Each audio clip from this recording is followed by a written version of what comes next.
Hello students, welcome back to my YouTube channel modern chemistry classes.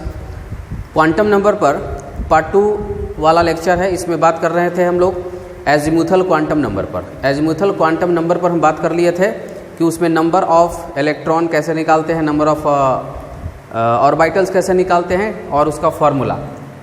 अब देख रहे हैं कि नंबर ऑफ इलेक्ट्रॉन निकालने का जो फॉर्मूला हम लोग देखे थे वो था 2 × 12 + 1, 2 × 12 + 1।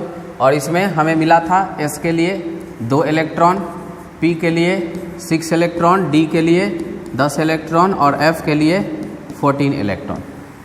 ये हमको मिल चुका था। उसके बाद अगला पॉइंट है कि ऑर्बिटल एंगुलर मोमेंटम हम लोग निकालते हैं इस फॉर्मूला से। ऑर्बिटल एंगुलर मोमेंटम, इसका फार्मूला होगा √L × L + 1 h/2π। अब यहाँ पर कुछ एग्जाम्पल कर लेते हैं। जैसे अगर हमें कहे कि फॉर S सब सेल निकाल के लिए बताइए, फॉर S सब सेल के लिए निकालिए, तो S सब सेल के लिए L का वैल्यू पढ़ रखे हम लोग क्या 0 होता है। L का मान अगर 0 है तो S सब सेल, 1 है तो P सब सेल, 2 है तो D सब सेल और 3 है तो F सब सेल। इस तरह से हम लोग एक नंबरिंग कर रखे हैं। तो यहाँ पर S सब सेल है, S सब सेल तो L का मान क्या होगा 0। अब इस 0 को हम यहाँ पुट कर देते हैं 0 × 0 + 1 × h/2π। अब 0 से मल्टीप्लाई करेंगे तो पूरा का पूरा वैल्यू क्या होगा 0 हो जाएगा। मतलब किसी भी तरह के S सब सेल के लिए जो ऑर्बिटल एंगुलर मोमेंटम होंगे वो क्या होंगे 0 होंगे। अगर इसी में हम P सब सेल के लिए बात कर लें तो P सब सेल के लिए L का वैल्यू क्या होता है 1, तो इसमें आएगा √L × L + 1 h/2π। अब L का वैल्यू 1 रखेंगे, 1 + 1 × 1 h/2π, यानी कि ये आएगा √2h/2π। ठीक है। अब इंटीग्रल मल्टीपल तो इसमें होता नहीं है चूँकि ऑर्बिटल एंगुलर मोमेंटम है। ठीक है, तो ऑर्बिटल एंगुलर मोमेंटम में इंटीग्रल मल्टीपल नहीं होता है। जबकि अगर हम ऑर्बिट में एंगुलर मोमेंटम निकालते हैं बोर्ड के हिसाब से तो वो क्या हो जाता है इंटीग्रल मल्टीपल होता है। 1h/2π, 2h/2π ऐसे होता है। जबकि यहाँ पर क्या आया देख रहे हैं आप, फ्रैक्शनल h/2π आ रहा है। तो ये फार्मूला आपको याद रखना है। ये था एजीमुथल क्वांटम नंबर के लिए।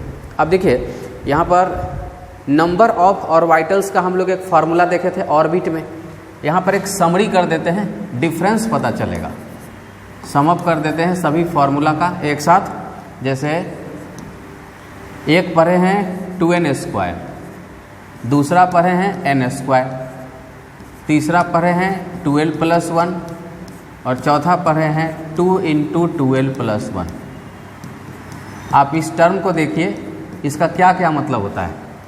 2n² नंबर ऑफ इलेक्ट्रॉन देता है, लेकिन किस में ऑर्बिट में, गिव्स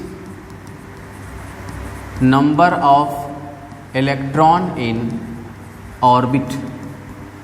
और n² क्या देता है नंबर ऑफ ऑर्बिटल, वो भी किस में ऑर्बिट में। अच्छा, एक याद रखने का बहुत अच्छा तरीका है कि ऑर्बिट में कि ऑर्बिटल में, अगर फार्मूला में n लगा हुआ है तो आप बोलिएगा कि ऑर्बिट में होगा, और अगर फार्मूला में l लगा हुआ है तो आपको बोलना है कि वो ऑर्बिटल में, सबसेल में। l से सबसेल रिप्रेजेंट होता है। n² क्या है number of orbital, number of orbital किस में ऑर्बिट में, किसी भी ऑर्बिट में नंबर ऑफ ऑर्बिटल। 12 + 1 क्या है नंबर ऑफ ऑर्बिटल है, नंबर ऑफ ऑर्बिटल किस में सब सेल में। जब n रहेगा तो ऑर्बिट और l रहेगा तो सब सेल। याद रखिएगा। ये क्या देता है, ये देता है number of electron, number of electron in किस में सब सेल में। तो ये जो भी फार्मूला है पहले तो ये याद कर लीजिए। 2n² number of electron, n² number of orbital, 12 + 1 number of orbital, 2 × 12 + 1 number of electron. अब 2n² भी नंबर ऑफ इलेक्ट्रॉन देता है, 2 × 12 + 1 भी नंबर ऑफ इलेक्ट्रॉन देता है, लेकिन 2n² देता है ऑर्बिट में और 2 × 12 + 1 देता है किसमें सब सेल में। उसी तरह से n² देगा नंबर ऑफ ऑर्बिटल्स किसमें ऑर्बिट में, जबकि 12 + 1 देगा नंबर ऑफ ऑर्बिटल किसमें सब सेल में। तो याद रखना काफ़ी आसान है, n रहेगा तो ऑर्बिट और l रहेगा तो सबसेल। ठीक है, चलिए तो एज़मुथल क्वांटम नंबर से इतना सारा जानकारी हमको मिलता है। अब प्रिंसिपल क्वांटम नंबर और एज़मुथल क्वांटम नंबर के बीच में मिला करके एक सबसेल बनता है। पहले एक क्वेश्चन यहाँ पर कर लें। जैसे क्वेश्चन है कि how many number of orbital in third orbit, how many number of orbital in third orbit, तीसरे ऑर्बिट में नंबर ऑफ ऑर्बिटल कैसे निकालेंगे। तो देखिए इसका दो मेथड है। पहले हम फर्स्ट मेथड बात कर लेते हैं। एक तो है कि आप n स्क्वायर कर दीजिए। n स्क्वायर क्या देता है, नंबर ऑफ ऑर्बिटल देता है। तो यहाँ पर चूंकि n का वैल्यू कितना है 3, थर्ड ऑर्बिट मतलब n का वैल्यू 3 है, तो इसलिए 3 का स्क्वायर कर देंगे, कितना आ जाएगा 9 ऑर्बिटल होगा। बहुत शॉर्टकट है। सेकेंड मेथड है, पूरा डिटेल में जाएंगे। n का मान अगर 3 है तो l का मान क्या क्या होगा, 0 होगा, 1 होगा, 2 होगा। अब 0 के लिए देखिए s सबसेल, 1 के लिए p सबसेल, 2 के लिए d सबसेल पर रखे हैं। आपको पता है s में 1 ऑर्बिटल होता है, p में कितना होता है 3 ऑर्बिटल होता है, d में कितना होता है 5 ऑर्बिटल होता है। ये हम लोग पहले पढ़ चुके हैं, प्रीवियस लेक्चर में ज़रूर देखें। तो टोटल कितना ऑर्बिटल हुआ, टोटल इसमें से देखिए 5 3 8 1 9 ऑर्बिटल्स इसमें आपको मिलेंगे। ठीक है, तो आप इस फार्मूला से निकालेंगे तभी क्या आएगा 9 आएगा। बहुत शॉर्टकट है। और एक डिटेल में निकालेंगे तभी क्या आएगा 9 ऑर्बिटल आएगा। तो इस तरह से दोनों फार्मूला काम करता है। फॉर्मेशन ऑफ सबसेल देखिए, फॉर्मेशन ऑफ सबसेल, सबसेल क्या क्या बन सकता है। देखिए फॉर्मेशन ऑफ सबसेल के लिए याद रखिएगा NL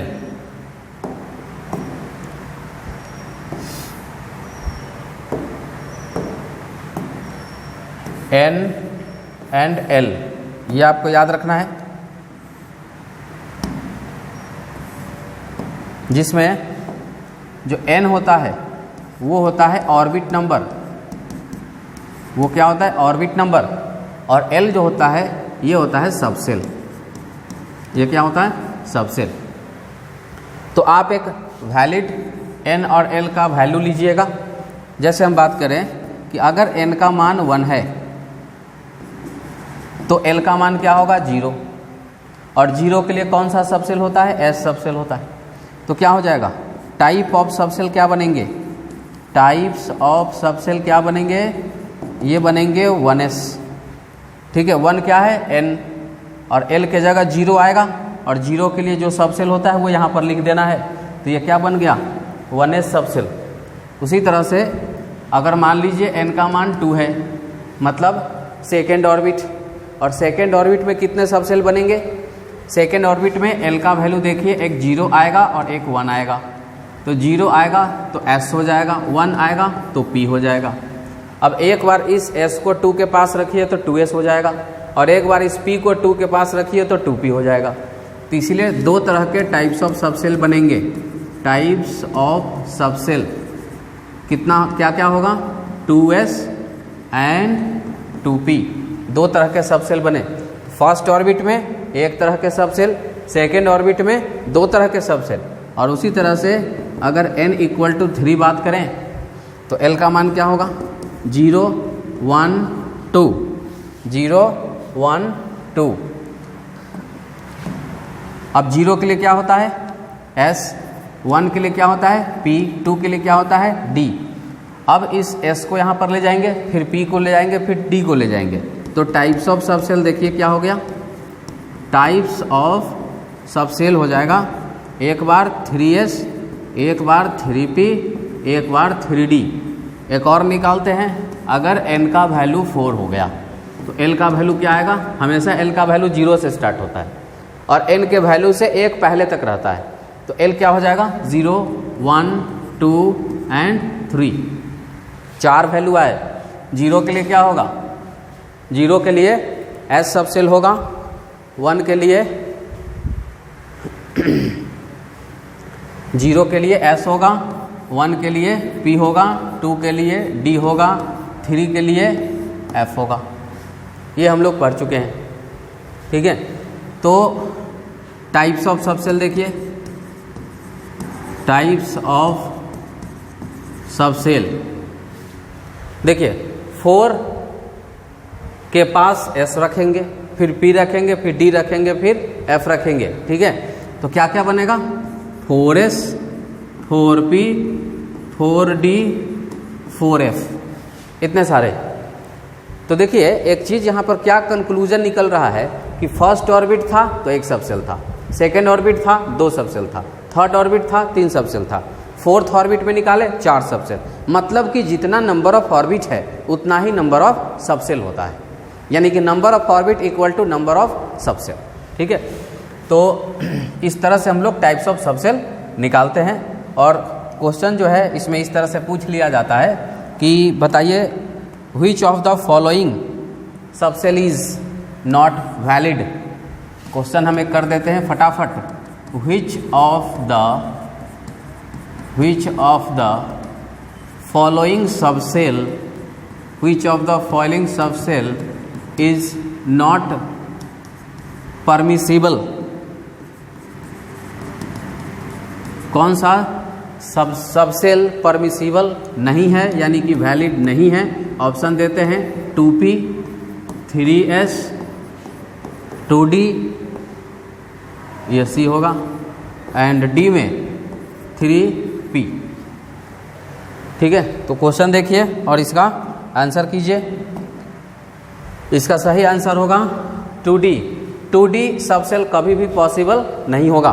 कैसे नहीं होगा, आंसर देखिए क्या लिखा हुआ है, 2D। 2 का मतलब n इक्वल टू 2।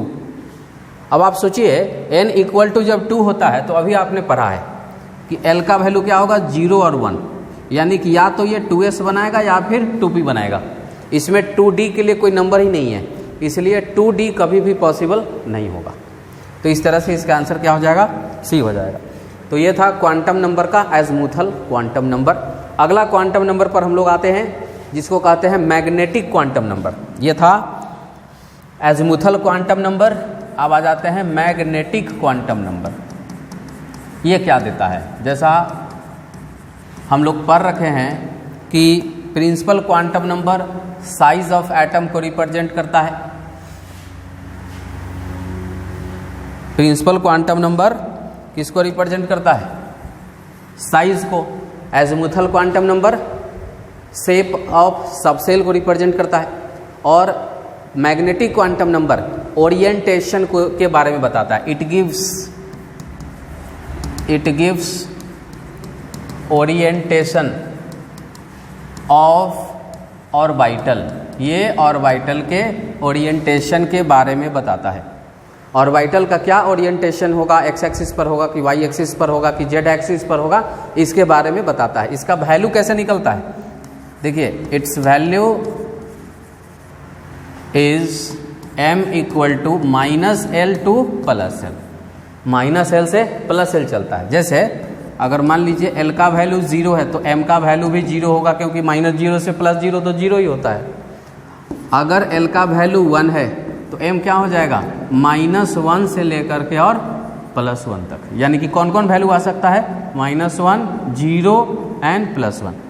अगर L का मान अगर 2 आ गया तो m का मान क्या होगा, -2 से लेकर के +2 के बीच में कौन कौन सा वैल्यू आएगा, -2 -1 0 +1 +2।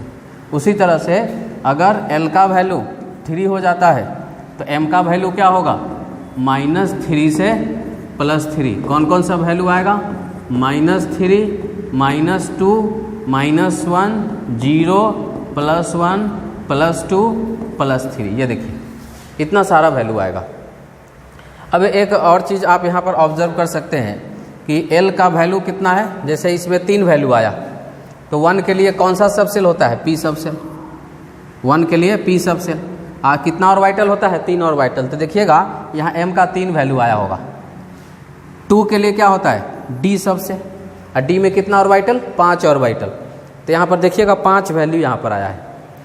L का वैल्यू 3 के लिए क्या, F सबसेल होता है, F। और F में कितना होता है, 7। F में 7 ऑर्बिटल होते हैं, तो यहाँ पर देखिएगा 7 नंबर मिला होगा, 1 2 3 4 5 6 और 7। तो जितना ये जो नंबर्स आप देख रहे हैं ये कुछ नहीं, ये सब ऑर्बिटल को रिप्रेजेंट कर रहे हैं। ये सारे नंबर्स किसको मिलना है? ऑर्बिटल्स को मिलना है। जैसे अगर हम फॉर पी सब सेल की बात करें, पहले हम एस से शुरू कर लेते हैं, फिर पी का भी देख लेंगे। फॉर एस सब सेल, तो देखिए फॉर एस सब सेल तो एल का वैल्यू तो 0 होता है, इसके लिए एम का वैल्यू क्या हो जाएगा? 0। एक बॉक्स बनाते हैं और इसके लिए एम का वैल्यू क्या हो जाता है? 0 हो जाता है।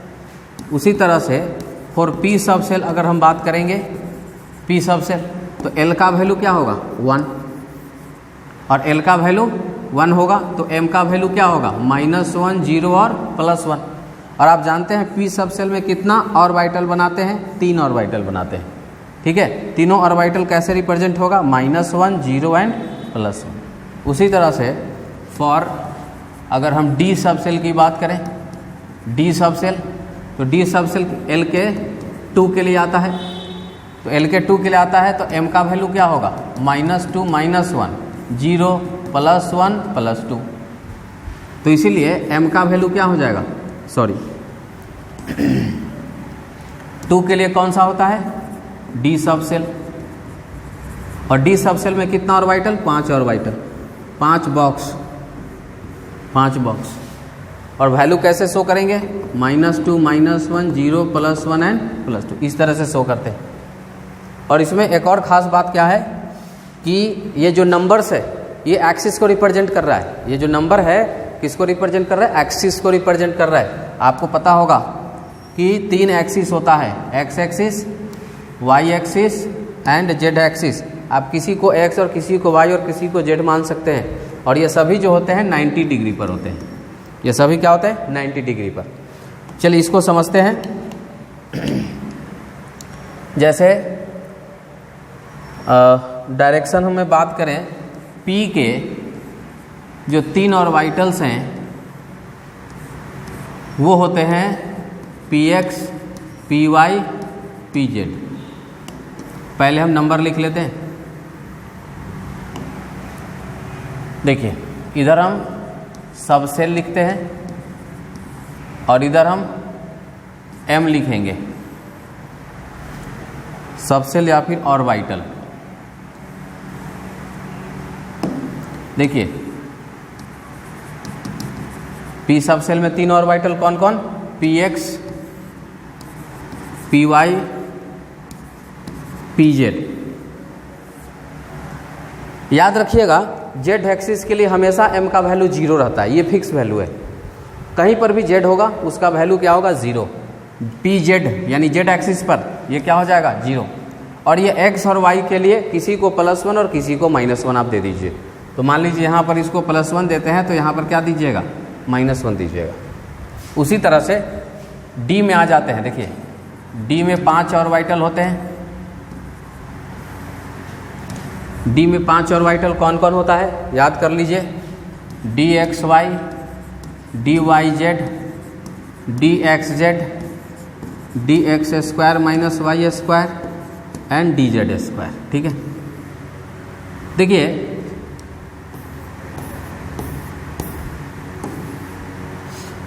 z यहाँ है, z के लिए फिर से क्या? 0, और x² और y²। x y के लिए +-1 कर देते हैं, x और y के लिए +-1, बाकी जो बच जाता है उसको +-2। तो बाकियों का ज़रूरत नहीं है, लेकिन ज़रूरत है कि z वाले को क्या रखना है? 0 हमेशा रखिएगा। ठीक है, तो पहले तो ये चीज़ याद हो जाना चाहिए कि पी सब सेल में 3 ऑर्बिटल कौन कौन होते हैं, उसका नाम क्या है? Px, Py, Pz। उसके बाद डी सब सेल में कौन सा होता है? dxy, dyz, dxz, dx² -y² and dz²। ये 5 ऑर्बिटल डी के आप याद रखिएगा। ठीक है, तो ये जो मैग्नेटिक क्वांटम नंबर है उसका यही काम होता है, ऑर्बिटल्स के ओरिएंटेशंस की जानकारी देना। जैसे कि Px x एक्सिस पर लाई करेगा, Py y एक्सिस पर लाई करेगा और Pz z एक्सिस पर लाई करेगा। अगर इधर बात कर लेते हैं D में, तो dxy यानी xy plane, yz plane, xz plane. और अगर हम x square minus y square की बात करेंगे तो ये on the x and y axis होता है, और अगर हम डी जेड स्क्वायर की बात करें तो ये जेड एक्सिस पर होता है। ठीक है, तो इसमें दो जो है इसको याद रखिएगा, दो orbital d x square minus y square and d z square ये क्या होते हैं, ऑन द एक्सिस होते हैं, ऑन द एक्सिस, ये एक्सिस पर होता है। जैसे d x square minus y square x and y axis पर होगा और d z square on the z axis पर होगा। ठीक है, और बाकी जो देख रहे हैं ये ऑन द प्लेन होता है, ऑन द प्लेन, ये प्लेन में होगा। जैसे एक्स वाई तो एक्स वाई प्लेन में, वाई जेड प्लेन में, एक्स जेड प्लेन में। ठीक है, तो इस तरह से आगे हम फिर इसके बारे में और डिटेल में चर्चा करेंगे। देखिए m का जो वैल्यू होता है वो 12 + 1 से निकलता है। ठीक है, m का वैल्यू 12 + 1 से निकलेगा। जैसे l का मान अगर 0 तो s सब सेल के लिए क्या हो जाएगा 1, तो 1 वैल्यू आया था। अगर हम p के लिए बात करेंगे तो 1 रखेंगे l के जगह पर तो 3 यानी m का 3 वैल्यू आएगा, ये भी निकलता है इससे, ये इतना खास इंपॉर्टेंट नहीं है। उसके बाद एक आता है स्पिन क्वांटम नंबर। ठीक है, तीसरा क्वांटम नंबर क्या आता है, स्पिन क्वांटम नंबर। देखिए स्पिन क्वांटम नंबर क्या है, ये जस्ट इलेक्ट्रॉन के स्पिन के बारे में बताता है। जैसा कि आपको पता है कि इलेक्ट्रॉन के पास दो तरह का मोशन होता है, सर्कुलर मोशन होता है और स्पिन मोशन होता है। वो न्यूक्लियस के चारों तरफ ऐसे घूमते रहता है और अपने एक्सिस पर भी इस तरह से क्लॉकवाइज और एंटी क्लॉकवाइज डायरेक्शन में घूमते रहता है। जैसे आप सन के प्लेनेटरी मोशन के बारे में आप तो जानते होइएगा, जो अर्थ है, अर्थ के पास दो तरह का मोशन है, क्या होता है, एक सन के चारों तरफ घूमता है और एक अपने एक्सिस पर भी घूम रहा होता है, जिसके कारण दिन और रात होता है। ठीक है, तो दो तरह का मोशन जिस तरह से अर्थ में है उसी तरह से इलेक्ट्रॉन में भी दो तरह का मोशन होता है। एक सर्कुलर मोशन न्यूक्लियस के चारों तरफ घूमते रहता है और एक अपने एक्सिस पर स्पिन मोशन करते रहता है। तो वही हम लोग यहाँ पर स्पिन मोशन की बात करने वाले हैं। ठीक है, electron has 2 types of motion, electron has 2 types of motion. Electron के पास दो तरह का मोशन होता है, clockwise and anti clockwise, clockwise and anti clockwise. देखिए क्लॉकवाइज को +½ से रिप्रेजेंट कर दिया जाता है और एंटी क्लॉकवाइज को -½ से रिप्रेजेंट कर दिया जाता है। ठीक है, तो किसी भी ऑर्बिटल में एक क्लॉकवाइज डायरेक्शन में इलेक्ट्रॉन रहेगा, एक एंटी क्लॉकवाइज डायरेक्शन में। आगे पॉली प्रिंसिपल हम लोग इस चीज़ को पढ़ेंगे भी। तो क्लॉकवाइज वाले को +½ से रिप्रेजेंट करना है और एंटी क्लॉक वाले इसको -½ यानी कि s का 2 ही वैल्यू हो सकता है, या तो +½ या फिर -½ अगर स्पिन एंगुलर मोमेंटम की बात करेंगे तो इसका फार्मूला याद रखिएगा, √s × s + 1 h/2π। अब देख लीजिएगा, s +½ है तो +½ रखेंगे, -½ है तो -½ रखेंगे। ठीक है, तो ये था क्वांटम नंबर के बारे में। अब हम तुरंत क्या करते हैं कि क्वांटम नंबर पर कुछ क्वेश्चन कर लेते हैं। जैसे कि इस पर एक बहुत ही फेमस क्वेश्चन आता है कि कौन सा क्वांटम नंबर वैलिड है, सही नहीं है, इस तरह का सवाल आता है। चलिए शुरू कर देते हैं। क्वेश्चन है कि which of the set of quantum number is correct और इनकरेक्ट। आपको बताना है करेक्ट कौन सा है, इनकरेक्ट कौन सा है। ठीक है, एक रैंडम क्वेश्चन हम यहाँ पर लिखने का कोशिश कर रहे हैं। जैसे यहाँ n लिखेंगे, l लिखेंगे, m लिखेंगे, s भी लिख सकते हैं।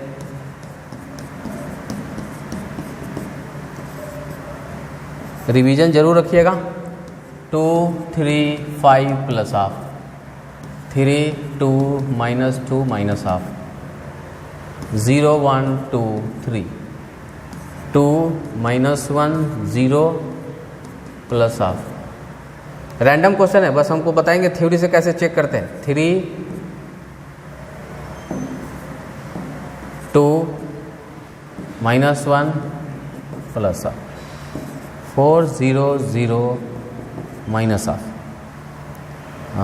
3 2 -2 +½ 3 3 1 0। अब ध्यान दीजिए, अगर आपका प्रीवियस लेक्चर जो क्वांटम नंबर का पार्ट 2 था और अभी वाला अगर आपका पूरा क्लियर हो गया है, उसके बाद ही इस क्वेश्चन को आप लोग बनाएंगे, तभी ये आपको समझ में आएगा क्वांटम नंबर। चलिए एक एक करके इसको हम डील करते हैं। क्या है क्या आप सोच के बताइए, पहला नंबर जो क्वांटम नंबर का सेट दिया हुआ है क्या वो सही है? चलिए चेक करते हैं। 2 L का मान हमेशा n के वैल्यू से कम होता है, क्योंकि फॉर्मूला जाके देखिए L बराबर क्या है 0 to n-1, यानी कि n के वैल्यू से छोटा ही होना चाहिए, जबकि ये क्या हो गया बड़ा हो गया। तो इसीलिए ये वाला परमिसिबल नहीं है, ये क्वांटम नंबर वैलिड नहीं है। ये 3 है, ये 2 हो सकता है, एक कम हो सकता है, ये -2, तो m का वैल्यू इसके माइनस से इसके प्लस तक जाता है, -L से +L, तो -2 रह सकता है, और -12 ये सही है। 0 प्रिंसिपल क्वांटम नंबर कभी भी 0 नहीं हो सकता, वो 1 से स्टार्ट होता है, तो ये तो हो ही नहीं सकता। डी नंबर देखिए 2 -1, देखिए L का वैल्यू जब 0 से शुरू होता है तो L का मान माइनस होने का कोई सवाल ही नहीं है। L कहाँ से शुरू होता है 0 से, इसलिए वो माइनस में कभी भी उसका वैल्यू नहीं हो सकता, इसलिए ये सेट भी गलत है। इसमें आइए 3 2 -1 +1, 3 एक कम हो सकता है, और ये -2 से +1 तक वैल्यू आ सकता है इसमें, जो -1 है जो उसके बीच का है, ठीक है, और ये +1 रह सकता है, ये सही है। 4 इसका वैल्यू 0 हो सकता है, यस बिल्कुल हो सकता है, और जब L का वैल्यू 0 है तो M का वैल्यू भी 0 हो सकता है, होगा ही, और -1 तो रहता ही है। 3 एक कम हो सकता है, ये -2 हो सकता है, +1 ये हो जाएगा। इसका वैल्यू 3, इसका भी वैल्यू 3, दोनों बराबर नहीं हो सकता है। M का वैल्यू L का वैल्यू N के वैल्यू से पीछे होना चाहिए, कम होना चाहिए, जबकि यहाँ बराबर हो गया, इसलिए ये कभी नहीं हो पाएगा। तो मतलब इस तरह का आपको ऑब्जेक्टिव क्वेश्चन या फिर बहुत सारा क्वेश्चन मिल जाता है जिसमें ये पूछता है कि बताइए कौन सा क्वांटम नंबर सही है या फिर गलत है। तो आज के लेक्चर में हम लोग देखे क्वांटम नंबर, पूरा स्टडी कर लिए उसका, और उस पर हम लोग क्वेश्चन जो होता है क्वांटम नंबर का वो चीज़ हम लोग चेक कर लिए। मिलते हैं अगले लेक्चर में, बात करेंगे शेप ऑफ सबसेल के बारे में। Thank you.